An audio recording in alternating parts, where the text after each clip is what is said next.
이 에스겔 37장은 매우 유명한 장입니다. 마른 뼈가 살아난 장이기 때문에 정말 많은 분들이 또 설교하는 장이기도 합니다. 우리가 에스겔 말씀을 잘 접하지 않게 되는데 마지막 성전에서 나오는 물에 대한 이야기, 또 맨 마지막 48장에 여호와 쌈마에 대한 이야기, 또 여기에 이제 37장에 이제 대체적으로 이런 유명한 말씀만 이제 많이 듣게 되고, 그렇지 않는 다른 말씀들은 우리가 참 접하기 힘든 말씀이 에스겔입니다. 그래서 에스겔은 어느 시대에 또 사역을 하였던 선지자인지 우리가 살펴보면은 동시대에 활동했었던 선지자들을 이야기하자면 예레미야나 다니엘을 들 수가 있고, 그가 하나님 앞에 부름을 받았을 때는 그 처지가 굉장히 암울했었던 시대였습니다.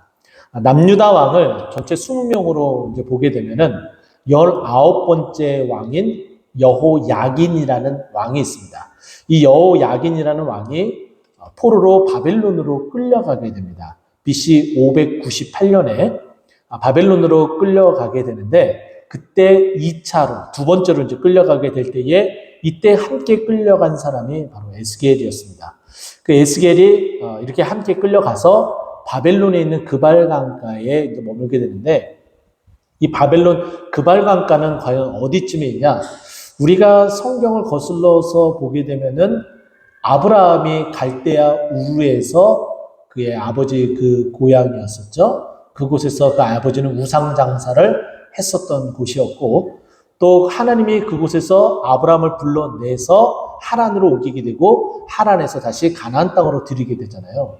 그러니까 굉장히 긴 거리다라고는 우리가 알고 있는데, 그 갈대아 우르 근처에 있는 곳이 바로 그발 강가예요. 이 갈대아 우르, 이 바벨론에 형성된 그곳은 유프라테스와 티그리스, 우리가 알고 있는 4대 문명이 형성되는 곳으로서 그 유프라테스와 티그리스 강이 만나서 흘러서 내려가는 곳이 우리가 알고 있는 지금 현재 페르시아만으로 이렇게 흘러들어가게 되어져 있습니다. 자, 그러면 그곳에서 과연 하나님께서 에스겔을 통해서 무슨 말씀을 하고 싶었는지 우리를 좀 잠깐 살펴봐야 되는데요. 우리가 전체적으로 다 보면 더 유익하겠지만은 1장 1절만 먼저 딱 읽어보면은 오늘 본문과 함께 연결되는 부분들이 매우 많습니다. 1장 1절 한번 같이 읽어볼까요? 1장 1절 우리 함께 같이 읽어봅니다. 시작. 30째 해 넷째 달 초 닷새에 내가 그발 강가 사로잡힌 자 중에 있을 때에 하늘이 열리며 하나님의 모습이 내게 보이니. 자, 여기 보면은 지금 에스겔이 정보를 두 가지를 주고 있어요. 하나는 사로잡혀 왔다. 그러니까 제가 말씀드렸던 포로로 끌려온 상황에 대해서 이야기를 하고 있고, 그리고 그 장소가 지금 현재 어디에 앉아 있느냐? 그발 강가에 와 있다. 그리고 또 한 가지 특징은 여기 보면은 내가 그발 강가에 있을 때에 하나님의 모습이 내게 보이니 라고 이야기하며 1인칭 시점으로 이야기를 자꾸 하고 있습니다. 근데 이와 같은 이 표현에 대한 어떤 이 모습, 이 기조는 변함이 없이 에스겔서 내내 계속 이야기를 해요. 그래서 오늘 본문에서도 여호와께서 37장 1절 보면은 여호와께서 권능으로 내게 임재하시고 라는 표현을 씁니다. 내게라는 표현을 계속해서 사용을 하고 있어요. 그래서 다른 어떠한 그 선지서들보다도 이 에스겔 이 말씀은 에스겔이 저자이다라는 것에 있어서 의문을 다는 사람이 거의 없을 정도입니다. 계속해서 내게라는 표현을 쓰고 있기 때문에, 또 심지어는 이 37장 1절에 나타나는 내게 임재하시고라는 표현이 무려 에스겔서에서 70여 해나 나타나고 있다라는 거예요. 그러니까 하나님께서 계속해서 에스겔에서 나타나는데, 그 나타나는 곳이 어디라고요? 그발 강가에서 나타나게 됩니다. 무려 몇 년 동안 598년부터 시작해서 몇 년 동안 하나님의 그 음성을 듣고 그 전하는 일을 하게 됐냐면은 22년 동안 하나님의 말씀을 사역하는 사역자로서, 선지자로서 쓰게 되는데요. 이것은 또 한 가지 특징이 있습니다. 남유다가 완전히 이제 지도상에서 바벨론에 의해서 멸망한 때가 언제냐면은 BC 586년입니다. 근데 598년에서 586년을 빼면은 남유다가 멸망하고 나서도 10년이 지나고 나서도 계속해서 하나님께 들은 그 말씀으로 하나님의 말씀을 선포했다라는 거예요. 근데 그 대부분의 메시지의 그 내용은 무엇이었냐면은 우상숭배에 대한 지적, 그것에서 속히 돌아올 것에 대해서 이야기를 합니다. 이스라엘 백성들은 북이스라엘의 멸망하는 모습을 봤어요. 남유다의 입장에서 북이스라엘의 멸망하는 그 모습을 보면서 잘됐다라고 말하기보다는 정말 우리하고 계속 부딪히는 그런 관계였는데 저들이 망했네? 이런 생각들을 가졌었고요. 또 한 가지, 한편으로는 방패, 보호막이 되어야 될 북이스라엘의 멸망함으로 굉장히 좀 마음이 졸이는 상황 가운데 놓여진 것이 남유다의 모습이었습니다. 자, 그러면 왜 북이스라엘이 멸망했는지 그것을 알아야지 자신들이 그 잘못을 저지르지 않고 그에 반해서 하나님의 보호신 가운데 있어야 될 그 상황이 놓여지게 되는데 정말 희한이 많지 북이스라엘에 멸망한 그 모양, 그 꼴을 그대로 쫓아가고 있다는 거예요. 그게 가장 대표적인 게 무엇이냐면은 우상숭배라는 거죠. 우상숭배는 하나님이 가장 싫어하는 것, 가증스럽게 여기는 것이고요. 또 하나님이 십계명을 통해서도 우리에게 우상숭배하지 말라라고 말할 정도로 하나님이 정말 무척이나 싫어하는 일인데 그 일을 그대로 자행하게 되는 거예요. 근데 이들의 그 모습이 바벨론에 가서도 버려지지가 않는 거예요. 바벨론의 그 우상들을 그대로 이 가나안 땅에서도 그리고 포로로 끌려간 그곳에서도 그 우상을 그대로 섬기고 있었다는 거죠. 그러니까 하나님이 가슴을 치면서 안타까워하는 그 모습을 누구에게? 에스겔에게 보여주어 그것이 다시금 돌아오게끔 만들려고 하는 것이 하나님의 방법이었다라는 거예요. 그 중에 오늘 이 본문은 이제 이스라엘 백성을 하나님이 얼마나 회복하게 하길 원하시는지에 대해서 우리는 이 말씀을 잘 듣고 알고 있는 바이죠. 그래서 우리는 오늘 이 말씀을 우리 함께 같이 보도록 하겠습니다. 여호와께서 권능으로 내게 임재하시고 그의 영으로 나를 데리고 가서 골짜기 가운데 두셨다. 하나님이 데리고 가셔서 골짜기 가운데 두셨는데 거기 이렇게 살펴보니까 뭐가 가득했다라고 1절에 얘기해요. 뼈들이 가득했다라고 이야기합니다. 좀 당황스러웠겠죠. 뼈들이 갑자기 있다. 흠칫 놀라는 것이 너무나 당연한 반응 가운데 하나였을 겁니다.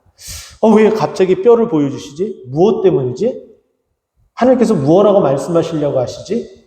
도대체 왜? 무엇 때문에 이곳으로 나를 이끌어 오셔서 이와 같은 모습을 보여주시지? 그런 의문을 가지고서 지금 에스겔도 귀를 쫑긋 세우고 있어요. 자, 그랬더니 2절 말씀 보니까 나를 그 뼈 사방으로 지나가게 하시기로 본즉 그 골짜기 지면에 뼈가 심이 많고 말랐더라. 지금 하나님의 말씀을 듣기 전에 그 뼈들을 보여주셨는데 그 뼈들의 상황이 어떠한지 자세히 살펴본 거예요. 에스겔이 자세히 살펴보니까 뼈가 첫 번째는 심이 많았다라는 거예요. 많은 사람이 지금 죄 가운데 죽음 가운데 있다라는 것이고 또 여기에 한 가지 또 다른 특징을 보여주고 있는데 아주 말랐더라라는 거예요. 이 뼈의 이 마름에 대해서는 우리가 한번 사사기를 통해서 삼손의 이야기를 보면서 우리가 한번 나눈 적이 있어요. 삼손이 나귀 턱뼈로 1000명을 죽이죠. 그죠? 그렇게 죽일 때에 그 나귀 턱뼈가 어떠한 턱뼈인지 사사기 15장 15절 말씀 보게 되면은 새 턱뼈라고 되어 있어요. 새 턱뼈라는 것은 이 나귀가 죽은 지 얼마 안 됐다라는 거예요. 근데 반면에 여기에 뼈가 심이 많고 아주 말랐다라는 것은 수분이 다 증발되어진 상태를 말합니다. 수분이 다 증발되었다라는 것은 이 뼈가 죽은 지 굉장히 오래되었다라는 거예요. 거의 회생 불가능한 상태를 말해주고 있는 것이 아주 말랐다라는 거예요. 단번에 이거는 정말 굉장히 죽은 지 오래된 그런 뼈들이고 여기에 생기, 살아있음 이것은 도무지 찾아볼 수 없는 곳이구나 라는 것을 딱 직감을 하고서 이렇게 우리에게 그 정보를 주고 있습니다. 자, 그랬더니 3절 보세요. 그가 내게 이르시되, 여기서 하나님께서 에스겔에 말씀하시는 겁니다. 인자야, 이 뼈들이 능히 살 수 있겠느냐 하시기로 내가 대답하되 주 여호와여 주께서 아시나이다. 자, 이 표현은 베드로도 한번 했었죠.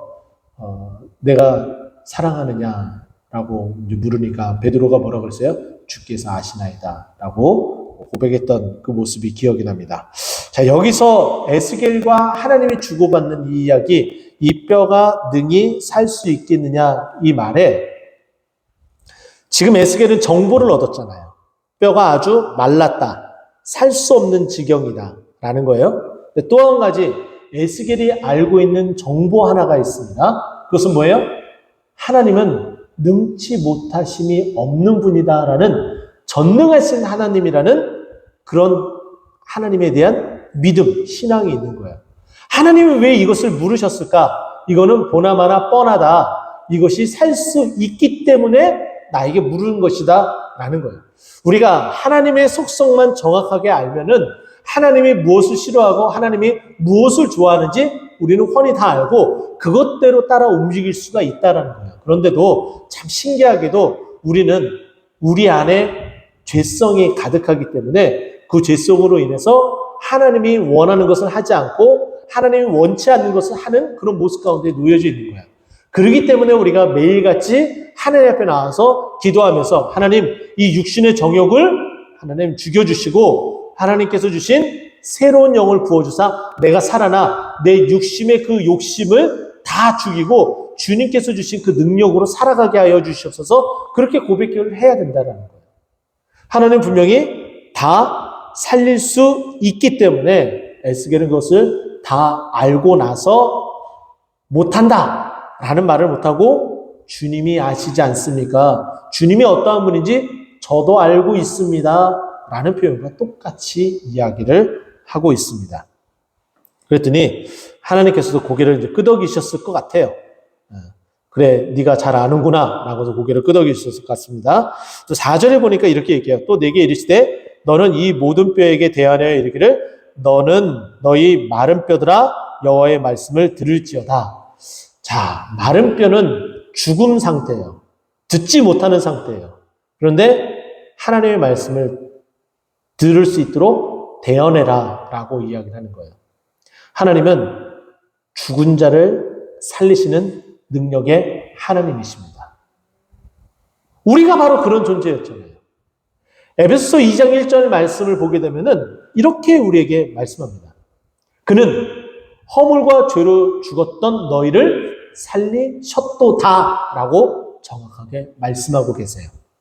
우리는 허물과 죄로 죽은 존재예요. 우리도 동일하게 마찬가지로 들을 수 없고 반응할 수 없는 그런 존재였다라는 거예요. 그런데 하나님이 우리를 살리셨어요. 누가? 예수 그리스도가. 그는 예수 그리스도가 우리를 살리셨기 때문에 이제 반응할 수 있다라는 거예요. 그래서 우리가 반응해서 회개하고 그 믿음대로 살아가기로 결심하며 주님 앞에 나오는 것이 이 반응이다라는 거죠. 자, 그러니 여기 말씀 보니까 너희 마른 뼈들아 여호와의 말씀을 들을지어다. 하나님께서 그렇게 이야기하라니까 그 말씀대로 이제 에스겔이 그대로 행하죠. 자, 5절 주 여호와께서 이 뼈들에게 이같이 말씀하시기를 내가 생기를 너희에게 들어가게 하리니 너희가 살아나리라. 예, 말씀대로 살아나게 되었습니다. 그 뼈들이 살아나게 돼요. 자, 그런데 하나님이 말씀하신 대로 그렇게 살아나게 되는데 그것은 순종할 때만 그 역사가 나타나게 되는 거예요. 예수 그리스도가 순종하여 이 땅 가운데 오셨기에 우리가 살아나게 되었던 것처럼 하나님께서 에스겔에게 이 뼈에 대하여 네 뼈가 살아나리라 라고 말씀하여 그 대언대로 이야기해야지만이 이 뼈들이 살아나게 되어져 있는 거예요.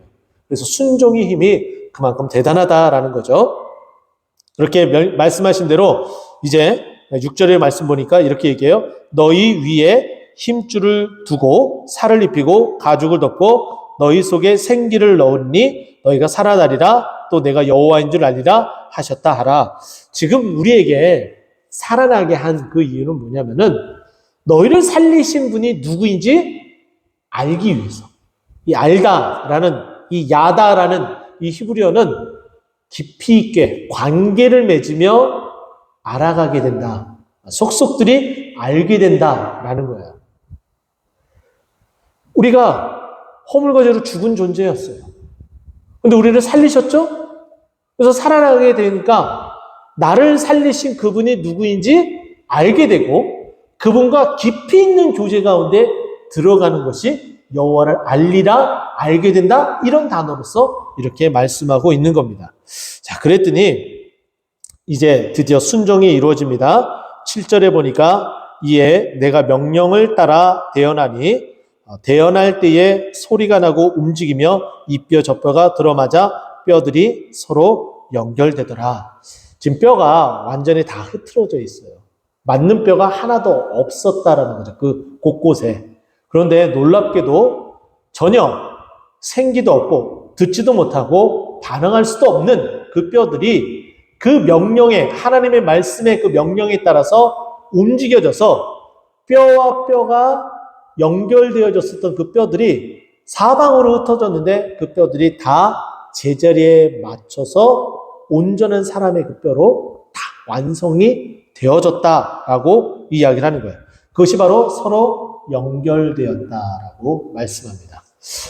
고린도전서에 있는 이 말씀을 가지고 우리가 이 말씀을 좀 연결해서 본다면은 우리는 그리스도의 머리를 가지고 우리가 한 몸인 지체가 되었습니다. 우리가 손과 발이 각각 따로따로 있지만은 같이 연결된 지체입니다. 그래서 서로 하는 그 역할이 다 달라요. 손이 하는 역할이 있고 발이 하는 역할이 있습니다. 머리가 하는 역할이 있고 또 어깨가 하는 역할이 있습니다.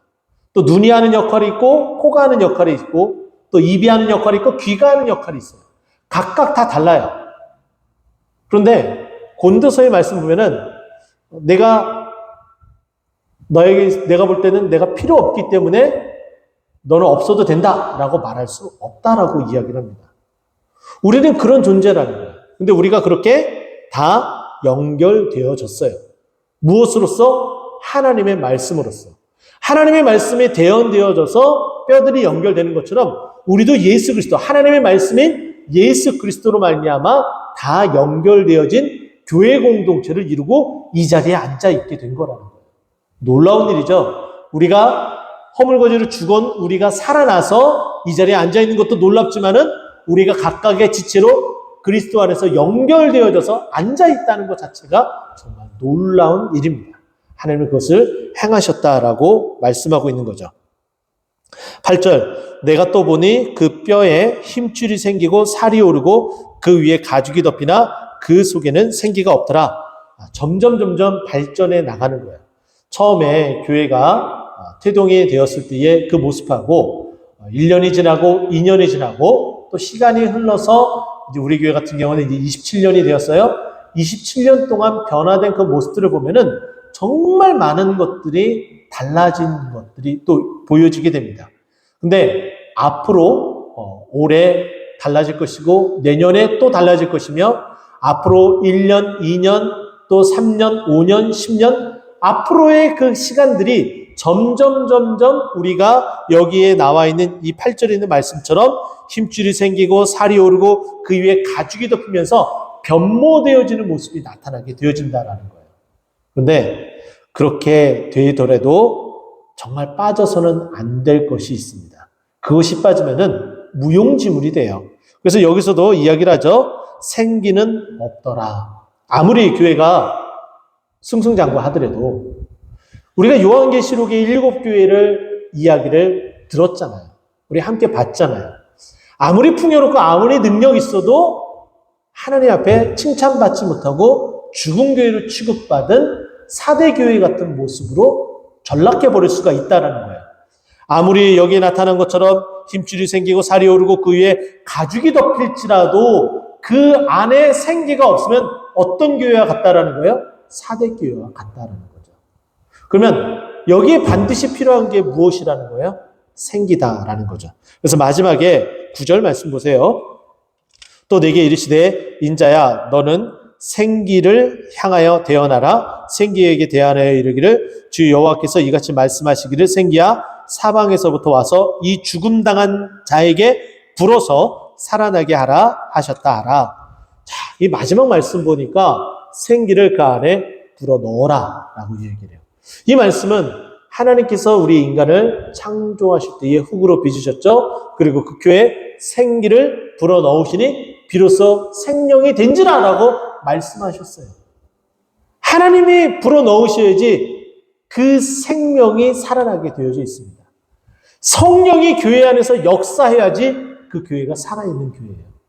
그러지 않고 하나님께서 그 촛대를 가져가 버리면은 그 촛대는, 그 교회는 아무리 활동을 많이 한다 할지라도 하나님이 인정하지 않는 교회, 사대교회와 같은 모습이 되어져 버리는 거예요. 우리는 이 모습을 분명히 기억을 해야 되는데요. 우리가 하나님께서 우리에게 성령으로 부어주셔서 우리가 여기 나와 있는 것처럼 힘줄이 생기고 살이 오르고 그 위에 가죽이 덮인 후에 성령의 역사가 나타나는 교회가 되어야 된다는 거예요.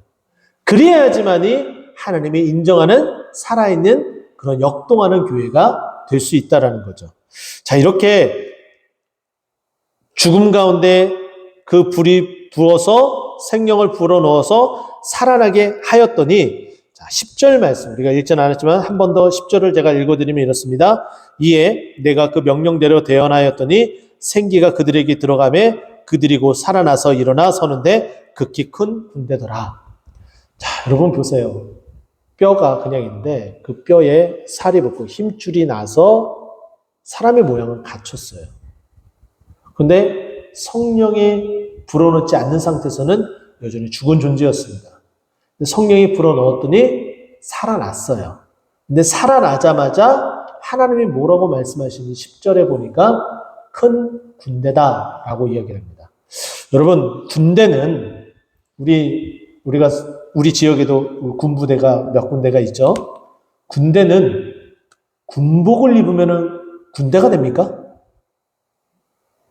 총과 무기를 가지고 있으면 군대가 됩니까?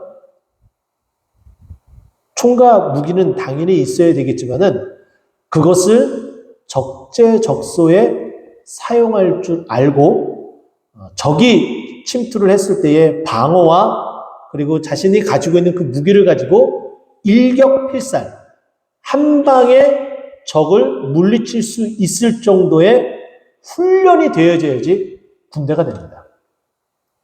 그렇지 않는 군대, 싸울 수 없는 군대, 싸우면 무조건 패하는 군대, 그런 군대를 우리는 소위 군기 빠진 그 부대를 당나라 부대다라고 표현을 해요.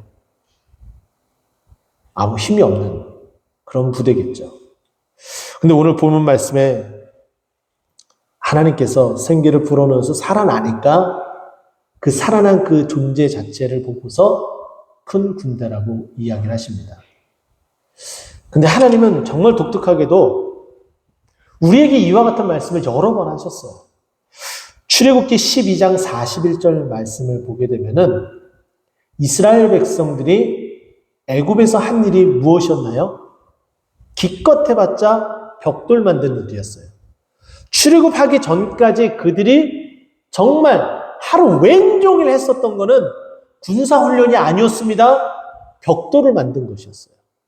집을 주지 않아서 벽돌 만드는 것이 더 힘들었음에도 불구하고 그 노역이 더 가중되어져서 벽돌 만드는 데만 몰골했었던 것이 이스라엘 백성이었습니다. 근데 그 이스라엘 백성이 하나님의 명령에 따라서 홍해바다를 건너고 나올 때에 그들의 모습을 하나님께서 말씀하시는데 여호와의 군대다라고 출애굽기 12장 41절에 말씀하고 계세요.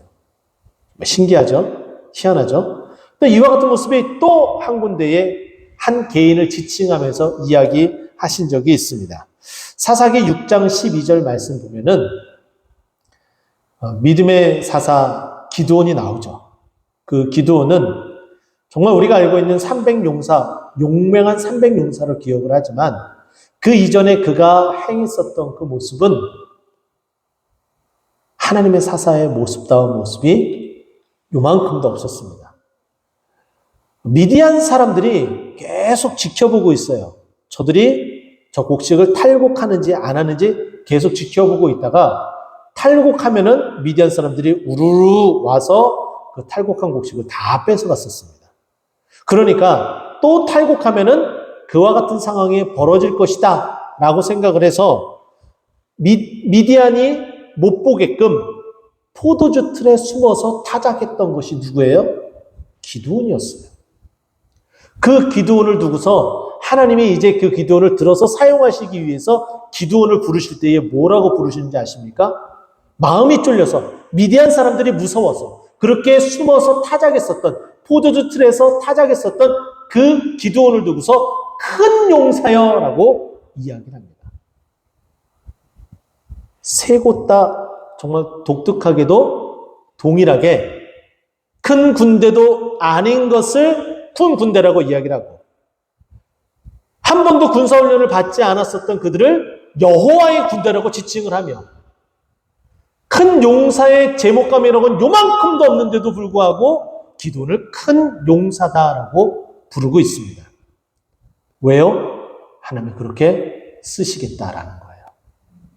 지금 너희 이스라엘 우상 숭배로 완전히 죽은 존재인데 내가 너희를 살리실 거고 내가 너희를 살릴 것이고 그리고 너희를 큰 군대로 내가 너희를 사용하여 만방의 여호와 하나님이 누구인지를 내가 다 알릴 것이다 라는 거예요.